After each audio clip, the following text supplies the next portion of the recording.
La phase dans laquelle nous entrons, phase équinoxiale, c'est la reconnaissance des dépendances.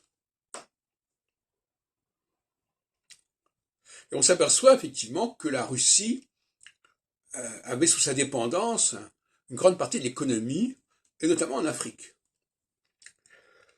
Et par-delà les malheurs ou les problèmes de l'armée russe en Ukraine, force est de constater que cette puissance russe, sur le plan agricole notamment, et pas seulement, mais sur le plan agricole certainement, est incontournable.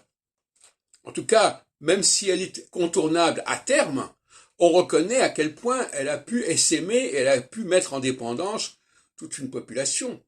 Et l'Europe aussi a reconnu sa dépendance. Même quand on se révolte contre une dépendance, on ne la reconnaît pas moins. Et on peut dire ça dans beaucoup de domaines.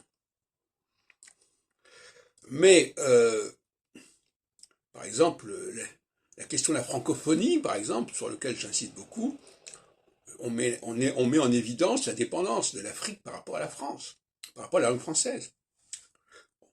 Il y a des centralités qu'on a pu s'amuser à nier ou à passer sous silence et qui vont réapparaître puissamment en phase équinoxiale, dans tous les domaines.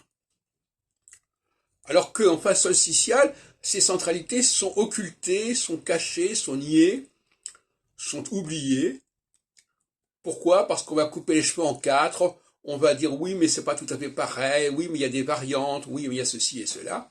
Et donc comme ça on va un peu brouiller les pistes.